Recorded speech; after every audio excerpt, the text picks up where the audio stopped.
Hi friends, എല്ലാവർക്കും ശ്രീൽ ബ്ലോഗിലേക്ക് സ്വാഗതം.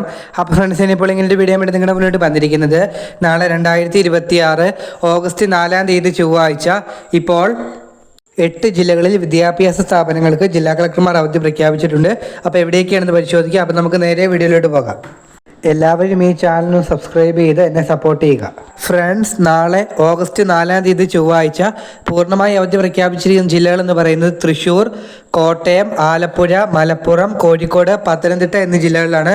ഇവിടെ പ്രൊഫഷണൽ കോളേജുകൾ ഉൾപ്പെടെയുള്ള എല്ലാ വിദ്യാഭ്യാസ സ്ഥാപനങ്ങൾക്കും ജില്ലാ കളക്ടർമാർ അവധി പ്രഖ്യാപിച്ചിട്ടുണ്ട്. ഇനി കണ്ണൂർ ജില്ലയിൽ 3 താലൂക്കുകളിൽ മാത്രമാണ് അവധി പ്രഖ്യാപിച്ചിരിക്കുന്നത്. ഇരിട്ടി, പയ്യന്നൂർ, തളിപ്പറമ്പ് എന്നീ 3 താലൂക്കുകളിലാണ് അവധി പ്രഖ്യാപിച്ചിരിക്കുന്നത്. കണ്ണൂർ ജില്ലയിൽ ഈ 3 താലൂക്കിൽ പ്രൊഫഷണൽ കോളേജുകൾക്ക് അവധി ബാധകമല്ല. അതോടൊപ്പം തന്നെ വയനാട് ജില്ലയിൽ ദുരിതാശ്വാസ ക്യാമ്പുകളായി പ്രവർത്തിക്കുന്ന വിദ്യാഭ്യാസ സ്ഥാപനങ്ങൾക്ക് മാത്രമാണ് നാളെ 2026 ഓഗസ്റ്റ് 4-ാം തീയതി ജില്ലാ കളക്ടർ ഇപ്പോൾ അവധി പ്രഖ്യാപിച്ചിരിക്കുന്നത്. അപ്പോൾ നമുക്ക് അടുത്തൊരു വീഡിയോയുമായി കാണാം. എല്ലാവർക്കും നന്ദി.